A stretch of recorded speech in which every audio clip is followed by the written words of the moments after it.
अब मैं अगर कहूंगा कि साइकिल उड़ करके पश्चिम से सैफई चली गई तो आप तो कहोगे हमारे बगल में है, लेकिन साइकिल उड़ गई। साइकिल का कहीं अता पता नहीं चल रहा है।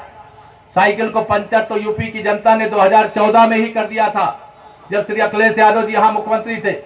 2017 के चुनाव में बड़े बड़े सपने देखते थे कि हम फिर सरकार में वापस आ रहे, कहते थे कि नहीं, मैनपुरी में कहते थे, लेकिन आप आए क्या?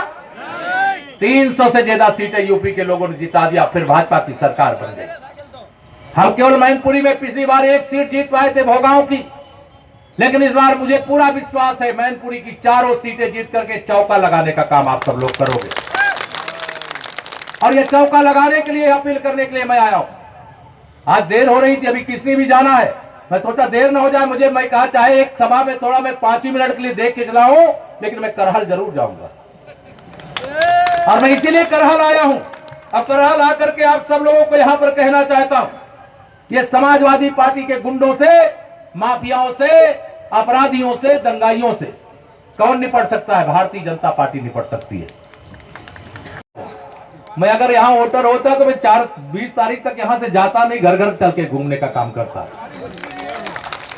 प्रभारी मंत्री तो मैं हूं ही, प्रभारी मंत्री के नाते तो मेरी जिम्मेदारी है, लेकिन अभी तो पार्टी ने स्टार प्रचारक बना करके पूरे प्रदेश में घूमने की जिम्मेदारी दी है।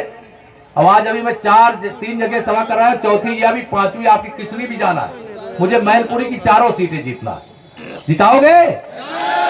केवल एक एक घंटी बजाते जाओ, एक एक थोड़ा पसीना बहाते जाओ। और गरीबों का मसीहा दिल्ली में बैठा है, लखनऊ में गुंडों को जिस तरह से समझे उनको समझाने वाले योगी जी भी बैठे हैं, बुलडोजर भी अभी तैयार खड़ा है। 10 तारीख के बाद बहुत सारी सुविधाओं का और होने वाला। अभी तो आपने तो देखा है ना, ट्रेलर देखा है, क्या देखा है? अभी असली पिक्चर 10 मार्च के बाद दिखाने का काम करेंगे। और 10 मार्च के बाद यहां किसान भाई भी बैठे हैं, निजी नलकूप लगाए होंगे, बिजली का बिल देना पड़ता होगा, देना पड़ता है कि नहीं देना पड़ता?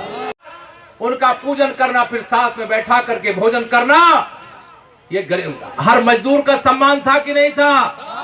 जब से भाजपा की सरकार बनी है, बताइए करहल और मैनपुरी के लोगों, कोई गुंडे ने आपकी जमीन पर कब्जा किया है क्या? भाजपा की सरकार आने से पहले आपकी जमीन सुरक्षित रहती थी क्या? सपा की सरकार रहने का मतलब हर समाजवादी पार्टी का, इनके पास गुंडे अपराधियों के सिवा कोई नहीं है। चाहे यदुवंशी हो, चाहे रविदास वंशी हो, वो भी जो अच्छे लोग हैं वो हमारे साथ ही है कि नहीं? बताइए। जो गड़बड़ लोग हैं उनको ठीक करने की जिम्मेदारी आप सबको मिल करके निभाने का काम करना है। या 20 तारीख के चुनाव पर सबकी नजर लगी है, लेकिन 20 तारीख के चुनाव पर मैं आपको विश्वास दिलाता हूं, आने वाले समय में 2022 में हम मैनपुरी का किला ढहाने का काम करेंगे। जो समाजवादी मानती है, समाजवादी पार्टी मानती है कि उसका गढ़ है। फरवरी को होने वाला जो मतदान है, हर गरीब के जीवन में खुशहाली लाने के लिए, हर नौजवान के उज्जवल भविष्य के लिए, हर माता बहन की सुरक्षा के लिए, हर किसान की आमदनी को बढ़ाने के लिए आपने मैनपुरी में कमल नहीं खिलाया, लेकिन आपने इतना आशीर्वाद दिया है जिसके लिए आपका अभिनंदन किए बगैर रहा नहीं जाएगा। बहुत वोट दिया है आपने।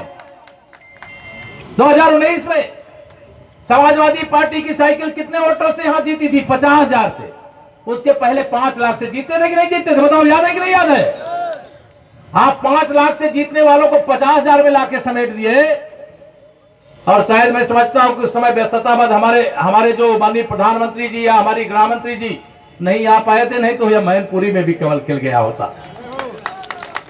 हम श्री मुलायम सिंह यादव जी का अनादर नहीं करते, उनका हर बात के लिए सम्मान करते हैं, लेकिन उन्होंने राम भक्तों पर गोली चलवाई थी, इसके लिए हम उनका सदा विरोध किए और सदा विरोध करते हैं।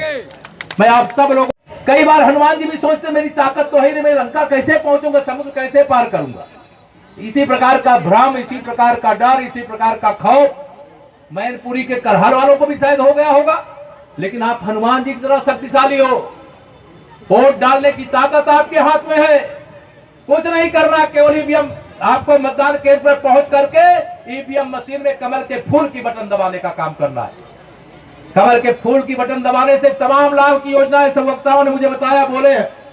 वो सब आपको बताए होंगे, लेकिन मैं इतना ही बता रहा हूं, कमल के फूल की बटन दबाने का मतलब है एक गरीब को पक्का मकान, शौचालय, रसोई गैस, तमाम अनेक योजनाओं का लाभ, गरीब कल्याण में अन्न का जो निःशुल्क राशन, फ्री में राशन देने के अभियान को बल प्रदान करने का काम होगा। लेकिन अगर साइकिल की गलती से एक भी बटन दब गई तो एक गुंडे को, अपराधी को पैदा करने की गलती हो जाएगी। इसे आप सबको यही अपील करके मैं आज जाता हूं कि आने वाली 20 तारीख तक प्रत्याशी की तरह आप सबको काम करना है। डराते धमकाते हैं क्या यहाँ पर? हाय, डरते हो क्या आप लोग? यार जोर से हाथ बताओ, उठा बताओ, डरते हो क्या? डरना मत। एक काम कर लेना, जो डराने वाले हैं उनकी सूची बना के रख लेना, जो डराने वाले उनकी सूची बना के रख लेना। 10 तारीख को 11 बजे सपा का 12 बज जाएगा, और जब 10 तारीख को 11 बजे जब सपा का 12 बजेगा तो आप विश्वास रखना, मैं आप सब लोगों को यहां पर निश्चित तौर से आपको भरोसा दिलाता हूं कि मैं तो आता ही रहूंगा। पता नहीं क्यों मेरा मैनपुरी को लेकर के जिस दिन नामांकन किए तो उस दिन में चाहिए, लक्ष्मी जी साइकिल पे बैठ करके नहीं आती हैं, वो कमल के फूल पर ही बैठ करके आती हैं। सुशासन के लिए, विकास के लिए, सुरक्षा के लिए, भ्रष्टाचार मुक्त नौकरी के लिए, आत्मनिर्भर भारत की योजना के अंतर्गत रोजगार के लिए सारे रास्ते दिल्ली से लेकर के लखनऊ तक के खुले हैं। आप कमल के फूल पर, वैसे हमारे प्रोफेसर साहब के आने मात्र से पहले तो आप माननीय मुलायम सिंह जी यादव जी की सुरक्षा में रहते थे, उन्होंने सब आपको बताया ही होगा, लेकिन उनको भी क्यों छोड़ना पड़ा होगा आप इसका अंदाजा लगा सकते हैं। आज भारतीय जनता पार्टी के हमारे प्रदेश सरकार में कैबिनेट मंत्री थे और अब देश के कानून मंत्री के रूप में सेवा कर रहे हैं। इतने बड़े नेता को आप सबके बीच में भेजा है, और आप सबसे ही अपील करके जा रहा हूं कि इतने बड़े नेता को जब हमने यहां पर भेजा है तो आप चाहे जो भी चुनौतियां आती हैं, आंधी क्या तूफान मिले, चाहे जितने व्यवधान मिले, न रुकने वाले हैं न हटने वाले हैं, हम कमल खिलाने वाले हैं, कमल खिला करके रहे। यह लक्ष्य लेकर के आज से, अभी से आप सब अभियान में लगे। बिजली का बिल नहीं देना पड़ेगा, भाजपा की सरकार आपके आशीर्वाद से बनेगी, वह बिल देने का काम करेगी। प्रधानमंत्री किसान सम्मान निधि, प्रधानमंत्री किसान सम्मान निधि का जो लाभ है वो तो मिल ही रहा है, उसके अलावा और भी योजनाओं का लाभ मिलेगा। अभी मेरे पास सूचना आई है कि हमारी बहन राज्यसभा की सांसद गीता साक्य के ऊपर समाजवादी पार्टी के कुछ गुंडों ने हमला करने का काम किया है। उनको सबक सिखाएंगे, चिंता मत करना, उनको सजा भी दिलाएंगे, और जो इस प्रकार की गलती किए हैं उनके पुरखे भी उनको याद दिलाएंगे।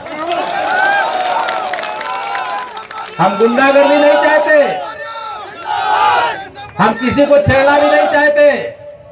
चुनाव आचार संहिता है, इसलिए हमारी एक मर्यादा है, पहले हम किसी को छेड़ते नहीं, अगर किसी ने छेड़ा तो फिर उसको छोड़ते भी नहीं। इसलिए मैं आप सब लोगों से यहां पर ये कह करके जा रहा हूं, निवेदन करके जा रहा हूं, आपकी ये जो पूरी खचाखच भरी हुई है ना सभा, कहीं जगह नहीं, न रोड पे जगह है, न पंडाल में जगह है, न मैदान में जगह है, यह सारी सभा जैसे भरी हुई है, ऐसे ही ईवीएम मशीन को भी कमल के फूल से भर देने का काम कर दीजिए। लेना, यहाँ से केवल विधायक नहीं चुनोगे आप, बहुत बड़ी चीज चुनोगे।